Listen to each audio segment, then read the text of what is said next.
बिस्मिल्लाहिर्रहमानिर्रहीम। अस्सलाम वालेकुम। अलविदा इंडिया, अलविदा। भारत पर सिर्फ भारत में ही अजाब नाजिल नहीं हुआ बल्कि अफगानिस्तान में भी उन पर अल्लाह का अजाब नाजिल हो रहा है। भारतीय खुफिया एजेंसियों के एहलकार जो अफगानिस्तान में पाकिस्तान के खिलाफ काम कर रहे थे, उन्हें या तो जान से हाथ धोना पड़ रहा है या दुम दबा के भागना पड़ रहा है, और जो भाग रहे हैं उन्हें सामान तक ले जाने की मोहलत नहीं मिल रही। इस हवाले से आपको डिटेल्स देंगे। और तालिबान भी उन्हीं इलाकों पर कब्जा कर रहे हैं सबसे पहले जहां पर भारतीय एहलकार मौजूद हैं। इसके बाद आपको अशरफ गनी की एक बड़ी साजिश के बारे में बताएंगे जो उसने अमेरिका के कहने पर खेली। आज तेहरान में जब अफगान तालिबान के और अशरफ गनी हुकूमत के मुज़ाकरात हुए तो तालिबान ने वो साजिश बेनकाब कर दी, और अगर ज़रा सी भी गैरत होती अशरफ गनी में तो डूब के मर जाता। लेकिन ये मुज़ाकरात किसी हद तक कामयाब हुए हैं, और ये भारत के लिए एक और बड़ा धचका है क्योंकि भारतीय वज़ीर ख़ारजा भी वहाँ पर बिन बुलाए मेहमान के तहत आया हुआ था। और बहाना क्या था कि मैं तो जी मॉस्को जा रहा था और जहाज़ में पेट्रोल डलवाने के लिए, फ्यूल करवाने के लिए तेहरान में उतरा हूँ। तो डिटेल्स में जाते हैं। उससे पहले अगर अभी तक आपने हमारा चैनल सच टीवी सब्सक्राइब नहीं किया तो इसे अभी सब्सक्राइब करें और बेल आइकन पर क्लिक करें ताकि हमारी आने वाली वीडियोस आपको वक्त पर मिलती रहें। आज तेहरान में अफगान तालिबान और अशरफ गनी हुकूमत के मुज़ाकरात हुए, और इसमें दो और शरीक भी थे। एक रूस से वफ्द आया हुआ था और एक ईरान से। अफगान तालिबान ने कहा कि अगर आप अफगानी हैं, यानी अशरफ गनी को कहा कि अगर आप अफगान हैं तो फिर आप अफगान लोगों को क्यों मार रहे हैं। हमने इसी वजह से काबुल की तरफ पेशकदमी रोक दी है क्योंकि आपकी तरफ से धमकी मिली थी कि आप काबुल में कत्ल व गारत का बाजार गर्म कर देंगे। और अफगान तालिबान ने कहा कि गनी हुकूमत हर इलाके में ऐसा कर रही है। जब बदगीज सूबे में इन्होंने हमला किया, अफगान तालिबान ने जब बदगीज सूबे में हमला किया तो वहाँ की जो अफगान फोर्सेस थी उन्होंने इनके आगे हथियार डाल दिए और इन्हें कहा कि हम आपके साथ लड़ना नहीं चाहते, आपके साथ चाय पीना चाहते हैं। इन्होंने बैठकर चाय पी और वो चौकियाँ, वो अड्डे अफगान तालिबान के हवाले करके चले गए, और उस इलाके के जो रहायशी थे उनके घरों को आग लगा दी, उनकी दुकानों को आग लगा दी। अब गनी हुकूमत ये सब कुछ क्यों कर रही है? आपको याद होगा जब अशरफ गनी और अब्दुल्ला अमेरिका के दौरे पर गए थे और जो बाइडन के साथ उन्होंने मुलाकात की थी, आपको किसी मीडिया चैनल पर यह खबर नहीं मिली और ना ही किसी यूट्यूबर ने आपको यह खबर दी। हमने आपको बताया था कि जो बाइडन ने अशरफ गनी से कहा है कि आप अफगानिस्तान में कर क्या रहे हैं। हमने आपको वहां पर तख्त पर बिठाया है। आप वहां पर अगर अपने इलाके प्रोटेक्ट नहीं कर सकते तो कम से कम इतना करें कि दुनिया को एक तासर दें कि जहां भी अफगान तालिबान का कब्जा हो रहा है वहां के लोग वहां से भाग रहे हैं, वो तालिबान से खुश नहीं हैं, ताकि पूरी दुनिया अफगान तालिबान से नफरत करे और कोई भी मुल्क अफगान तालिबान की हुकूमत को तस्लीम ना करे। तो गनी हुकूमत वही काम कर रही है अफगानिस्तान में जो अमेरिका ने उसे करने को कहा है। और आज जब उनके अफगान तालिबान के साथ मुज़ाकरात हुए तो उन्हें तालिबान की ये शर्त मानना पड़ी कि वो अफगान शहरियों को, मासूम शहरियों को किसी किस्म का नुकसान नहीं पहुंचाएंगे, क्योंकि अमेरिका ने अशरफ गनी को ये भी कहा था कि अफगानिस्तान का फ्यूचर अब आपने देखना है, हम जा रहे हैं वहाँ से। फिर हमने आपको कल की वीडियो में बताया था कि भारतीय वज़ीर ख़ारजा रूस के दौरे पर जा रहे थे और रास्ते में वो तेहरान में उतर गए, और तेहरान में अफ़गान तालिबान का डेलीगेशन भी आया हुआ है, अफ़गान हुकूमत का डेलीगेशन भी आया हुआ है, रूस का डेलीगेशन भी आया हुआ है। तो भारतीय वज़ीर ख़ारजा का कहना है कि वो जहाज़ में फ्यूल डलवाने के लिए तेहरान में उतरे हैं, लेकिन हमें ये चीज़ इतनी सादा नहीं लग रही। लेकिन हैरानगी इस बात पर है कि सारी दुनिया का मीडिया इस पर बोल क्यों नहीं रहा। तो आज मीडिया बोला है इस पर।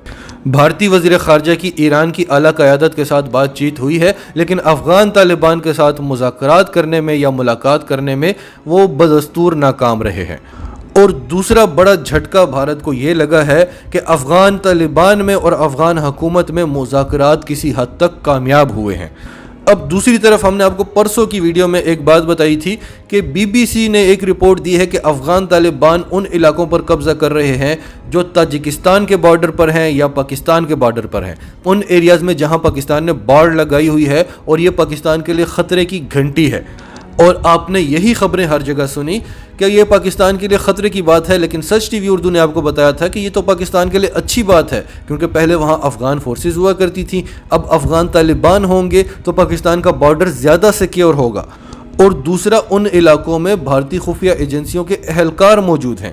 اور ہم نے آپ کو یہ بھی بتایا تھا کہ جب باگرام ایئر بیس خالی ہوا تب سے لے کر اب تک بھارت کے 3 کارگو طیارے را کے اہلکاروں کو بھر بھر کر وہاں سے نکال چکے ہیں، کیونکہ ان کا جو پاپا جی تھا وہ ان کو بتا کر بھی نہیں گیا، ان کو بے یار و مددگار چھوڑ کر چلا گیا ہے، اور اب یا تو ان کو جانوں سے ہاتھ دھونے پڑ رہے ہیں یا ان کو اپنا ساز و سامان چھوڑ کر بھاگنا پڑ رہا ہے۔ اور یہی حال افغان فورسز کا بھی ہے، کبھی وہ تاجکستان کے بارڈر پر بھاگتے ہیں، کبھی پاکستان کا بارڈر کراس کرنے کی کوشش کرتے ہیں کہ ہمیں بچا لو، ہمیں پناہ دے دو، کیونکہ ہمارا پاپا ہمیں چھوڑ کر چلا گیا ہے۔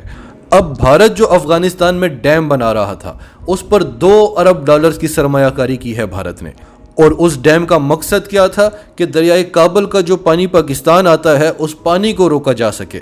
آج طالبان نے حملہ کیا ہے اس ڈیم پر اور 16 سیکیورٹی اہلکار مار دیے گئے ہیں، ان میں انجینئرز بھی تھے جو وہاں پر کام کر رہے تھے، اور جب ان کا ساز و سامان چیک کیا گیا تو پتہ چلا کہ یہ سیکیورٹی اہلکار، یہ انجینئرز خفیہ ایجنسیوں کے اہلکار تھے۔ ہم نے آپ کو بتایا تھا کہ BBC کی اس رپورٹ پر توجہ نہ دیں، اس کو دوسرے پہلو سے دیکھیں، یہ پاکستان کے مفادات میں ہے، کیونکہ پاکستان نے نشاندہی کروا دی ہے طالبان کو کہ یہاں پر بھارتی خفیہ ایجنسیوں کے ٹھکانے ہیں، آپ ان ٹھکانوں کو ختم کریں، اور نہیں کر سکتے تو ہمیں بتائیں، ہم ایئر سٹرائکس کریں گے۔ تو اس کے بعد آپ نے دیکھا کہ افغان طالبان نے پہلے ان علاقوں پر قبضہ کیا جو پاکستانی سرحدوں کے قریب ہیں، جہاں بھارتی را کے اہلکار موجود ہیں، اور اب دھڑا دھڑ ان کا خاتمہ ہو رہا ہے، کچھ جان سے ہاتھ دھو رہے ہیں اور کچھ کو اپنا ساز و سامان چھوڑ کر بھاگنا پڑ رہا ہے۔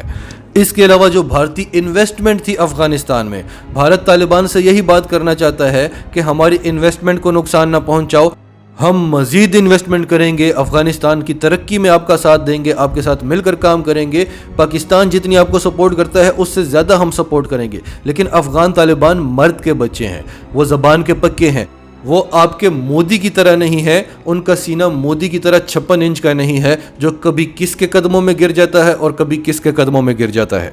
اور جو ڈیم بنانے میں آپ نے انویسٹمنٹ کی تھی اس میں آپ کی نیت کیا تھی کہ پاکستان کا پانی رکے، وہ نیت ہی خراب تھی، تو آپ کی انویسٹمنٹ ڈوب گئی ہے۔ دوسری طرف آپ چابہار پورٹ میں انویسٹ کر رہے تھے تاکہ گوادر کو نقصان پہنچے، وہاں سے بھی آپ کو لات مار کر نکال دیا گیا۔